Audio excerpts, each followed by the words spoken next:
So, my girlfriend asked me to pick her and a friend up for a threesome. Casual. Right. Except the friend was trans. Then, the real twist after the best night of my life. I can't stop thinking about her friend. My girlfriend has no idea I'm mentally cheating every time we hook up.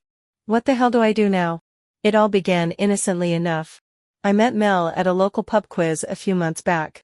We were on rival teams and she was sharp, quick-witted and laughed at all my terrible jokes. By the end of the night around 10 p.m. we were swapping numbers as we headed out. I figured, hey, maybe a casual drink, see where it goes. Turns out where it goes was pretty damn fast. By 2 a.m. that same night I was pulling out of my driveway heading back to pick her up from her place.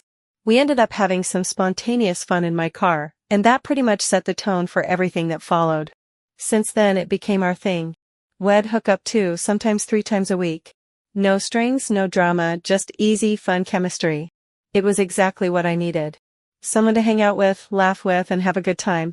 Life was ticking along nicely, comfortably.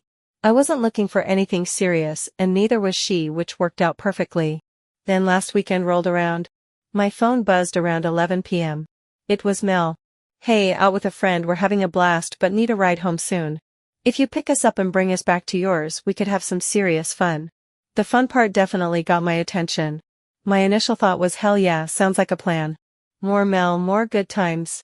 I was already picturing the night unfolding, maybe a late night movie, some laughs, and then, well, you know. I told her I was on my way and jumped in the car. I was maybe 10 minutes from the bar when my phone rang again. It was Mel. Oh, by the way, she said, her voice a little buzzy from the night, my friend's trans. The words hung in the air, echoing in the confined space of my car. My foot instinctively eased off the gas. Trans. It wasn't something ever considered, ever really thought about in a practical, personal way. My mind immediately went to things I'd never encountered. I felt a jolt of uncertainty, a flash of apprehension I hadn't expected. My brain started to scramble. This is new territory. Very new territory. I had visions of just turning the car around, making some excuse about being too tired or getting stuck in traffic. But then another thought pushed through, are you seriously going to bail just because of this? Don't be such a boring dude. It always prided myself on being open-minded, up for anything fun. Mel had basically offered an exciting new experience, a chance to really step outside my comfort zone, and here I was potentially letting a little bit of unexpected information throw me off completely. I took a deep breath. Alright man. You're already on the way. Don't be a dick. Stop overthinking it. It's just fun. I told myself to embrace the spontaneity, to not let some silly hang-up get in the way of what could be a genuinely good time. I confirmed with Mel I was still coming, trying to keep my voice even and put my foot back on the gas. The knot of nerves in my stomach didn't completely disappear, but I pushed it down. I was gonna do this. I was going to pick him up. Looking back, was I right to just push through that initial hesitation, or should I have maybe paused and thought a bit more before showing up? I genuinely want to know what you guys think about that first moment of decision. I pulled up to the curb a little later than planned, thanks to my internal monologue. Mel was there laughing loudly with her friend. They both piled into the back seat, the air instantly thicker with the smell of cheap perfume, spilled drinks, and the general vibrant chaos of a night out. Mel slung an arm around her friend, introducing her as Jamie. Jamie smiled at me, a genuine easy smile that instantly put me at ease. Her eyes sparkled even in the dim streetlights, and she had this infectious energy. My earlier anxieties about the whole trans thing started to dissipate, replaced by a much simpler, more immediate feeling. These two were fun. We got back to my place and the vibe just escalated. I want to go into all the nitty-gritty details. Some things are better left to the imagination, right? But let's just say Mel hadn't exaggerated the fun part. It wasn't just a physical thing, there was an incredible energy in the room. Laughter, whispered jokes, playful touches. Jamie was incredibly open, confident, and funny, making me feel comfortable in a situation I'd been so nervous about just an hour earlier. Any lingering awkwardness or self-consciousness had vanished completely. I felt completely present, completely engaged, and honestly completely alive. It was without a doubt one of the best nights of my life. The night just melted away. We didn't sleep a wink. It felt like we were in our own little bubble, detached from the rest of the world. As the sun started to creep through the curtains, casting a soft hazy light, we were still up, still laughing. The hunger started to kick in and the inevitable suggestion of McDonald's was floated. So we all piled back into the car a little disheveled but buzzing for the obligatory McDonald's car park breakfast. Seriously, is there any better way to cap off a wild night than with lukewarm coffee and a greasy McMuffin?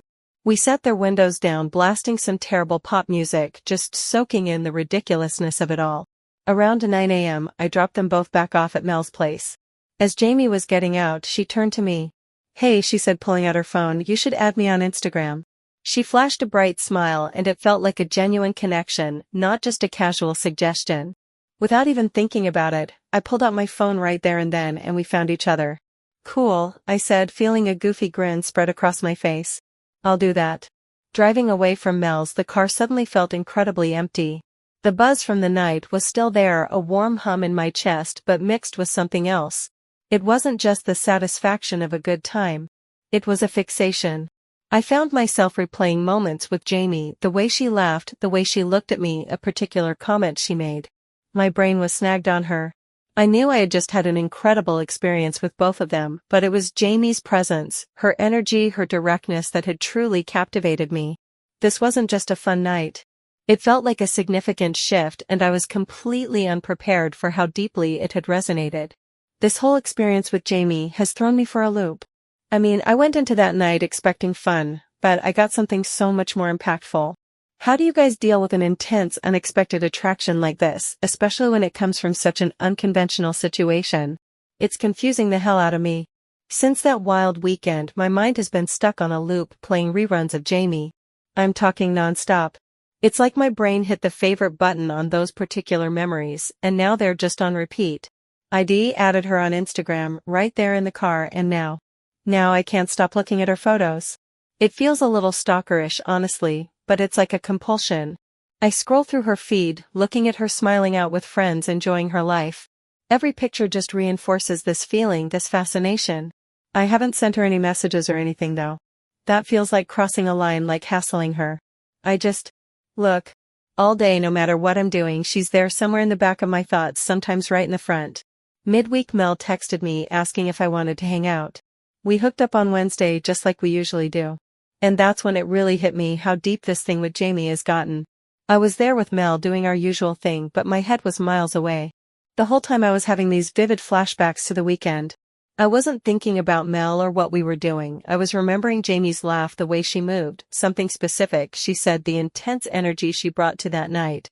It felt disloyal, like I was cheating on Mel with my own thoughts, which is a weird sensation. I felt completely detached, just going through the motions, and it made me feel like an asshole. After that, I knew I had to get a grip. My brain started trying to rationalize to put this whole Jamie thing into a box and seal it shut. I went through her Instagram again looking for clues for reasons why this wouldn't work.